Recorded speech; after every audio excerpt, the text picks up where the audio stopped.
You know, sometimes our last reveal at the Game Awards is a teaser for something years and years away. But not tonight. Oh. I've played it, and after you see this trailer, I think you're going to want to as well. Yes.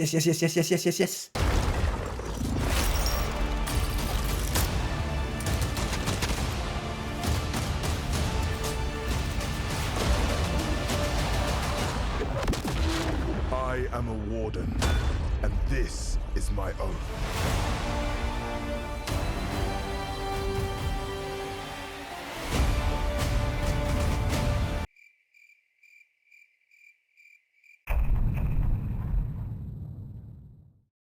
I've been making games for almost 15 years, and since the beginning, out-of-touch executives have been trying to shove new buzzwords down our throats every single year. The one system for a new generation. Accessibility and this diversity. It really is about player choice. Cross-generational development. Dynamic gameplay. Great global business. Long-term opportunities. Our cloud infrastructure. Online community. Ecosystem. Experience. Seamless. Platform. Sandbox. Or even worse, try to pass predatory monetization practices as something good for the players. And they do that for a very simple reason. They're looking for a way to generate infinite revenue. They're chasing an elusive golden goose, which they hope could provide a steady income forever. That being said, I don't think we should fall in the easy trap of vilifying every executive out there. That would be a lazy and self-righteous intellectual shortcut, which would serve to vent more than fix things, and I'm not interested in that. I'd much prefer trying to understand why things are the way they are, analyze the situation, and propose something that, who knows, might be beneficial for every party involved. Are studio execs all evil and stupid? The short answer is no. No, they're not. Well, most of them. Executives are humans like you and me, and no one thinks they're the villain of their own movie. They're not choosing live service trend chasing because they hate games or gamers, but rather because they're trying to satisfy multiple stakeholders with incompatible incentives. And the only strategy that seems to satisfy all of them is a high-risk, high-reward bet. First, you have the players. They want quality, creativity, and respect, but they reward studios very slowly, and they are fragmented and unpredictable. Then, you have investors who want growth, scalability, and upside, but they reward outliers disproportionately, and they compare games to tech, not art.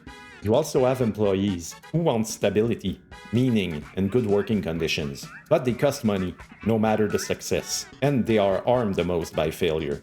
Finally, you have governments. They care about jobs, taxes, and regional growth. They don't evaluate games based on quality. Some governments will offer enormous tax cuts to companies, up to 50% of employee salaries.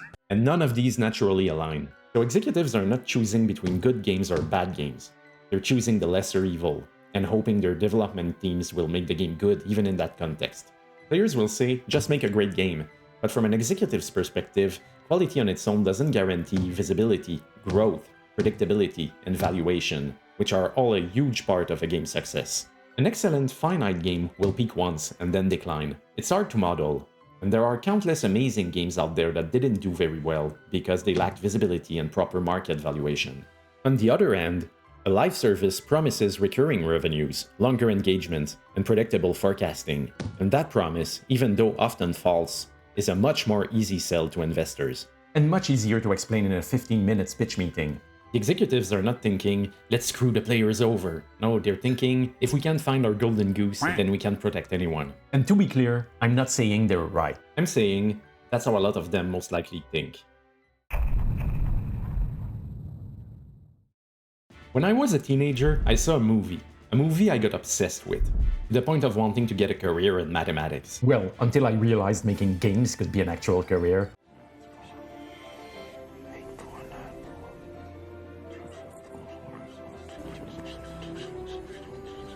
That movie was A Beautiful Mind. There's a scene in there that tries to explain quite an interesting economic concept. The idea is simple. When everyone is acting in their own best interest, you can end up with an outcome that's worse for everyone. Oh, God. All right, he may have the upper hand now, but wait until he opens his mouth. Remember the last time? Oh, yes, that was one of the history books.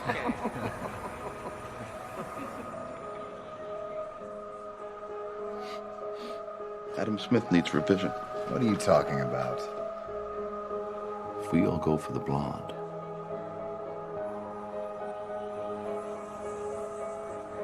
We block each other. Not a single one of us is going to get her.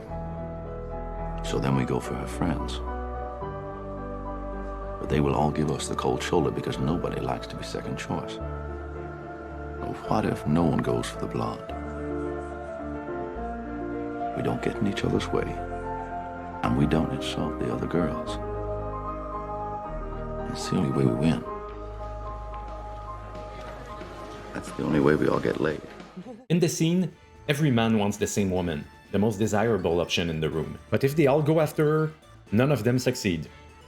Contrary to how it seems though, they're not all stupid. Given what everyone else is doing, chasing the same option feels like the rational move, because it has the most desirable outcome. That's a Nash equilibrium. Each decision makes sense in isolation, but together, they guarantee overcrowding, failure, and wasted resources. That equilibrium is a stable outcome. Once you're in it, you can change course without taking a hit, and no one will ever be willing to sacrifice themselves for the others. The real question is, how do we end up there in the first place? Well, this is a classic economics problem, called the prisoner's dilemma.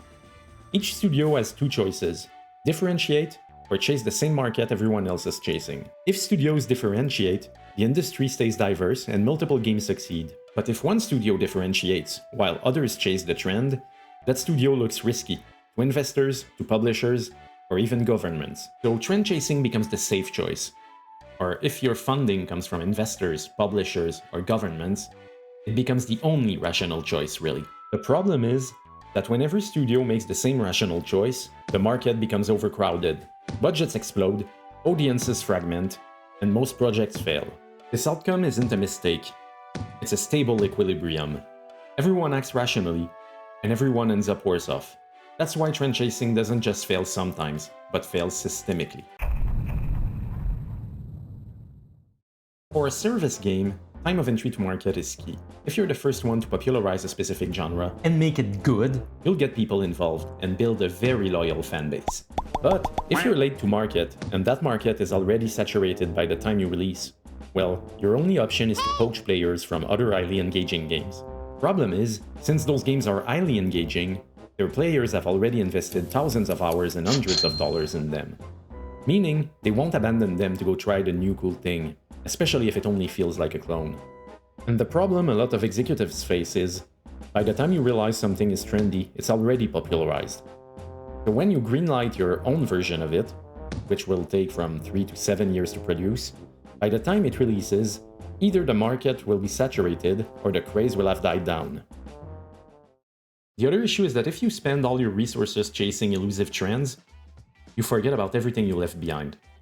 Franchises and genres that made you into who you are get neglected, and a smaller, yet very passionate fan base gets forgotten. A very interesting movement we've seen lately is smaller studios swoop in to take care of those forgotten markets. From Astrobot to Baldur's Gate 3 to Clair Obscur Expedition 33, passionate people decided to leave the trends followed by AAA studios and resurrect the dormant genres they loved. And the fact that fans of those genres had felt abandoned for a while and were craving that type of content turned these games into critically acclaimed landmarks. Well, that, and they're all fucking amazing. So what could AAA studios learn from that? Okay, so I'm not living in my own little world of ponies and rainbows.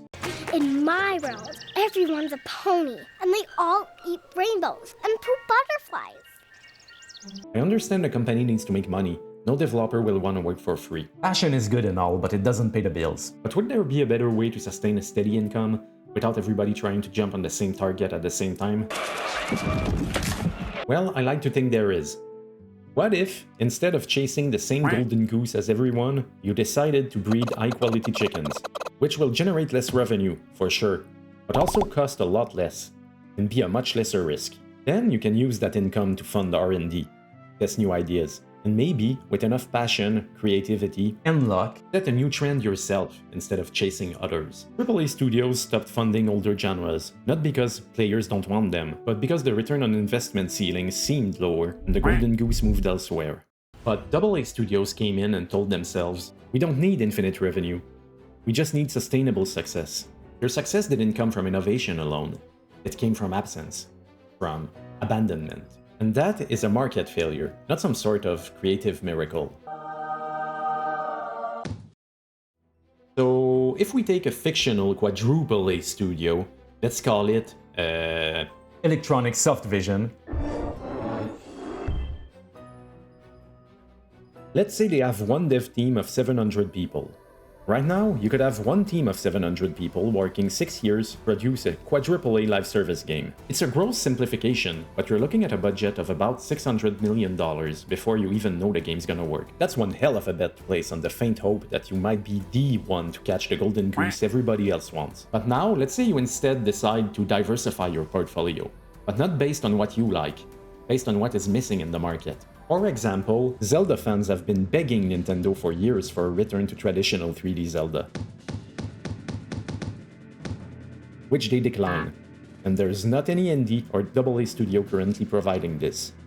Well, that's one genre you could swoop in to grab, and lots of other genres too, from immersive sims to RTS, puzzle adventures. Entire genres have been left behind by the big ones. So let's split the huge quadruple-A studio into 5 smaller teams instead.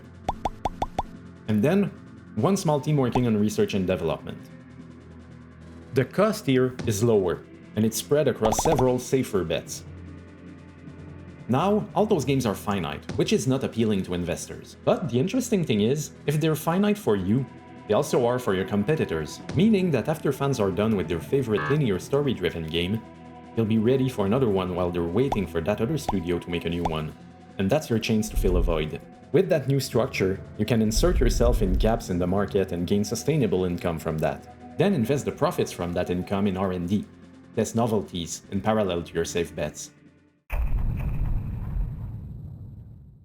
So yeah, every publisher is chasing the same golden goose, a live service that prints money. But the goose is elusive and only exists for 1 or 2 winners. Meanwhile, the chickens, smaller, reliable games, are left unattended. And no, they don't lay golden eggs, but they do lay eggs consistently. And a farm with many chickens outperforms a farm waiting forever for a goose that never comes. That trend chasing isn't a creativity problem.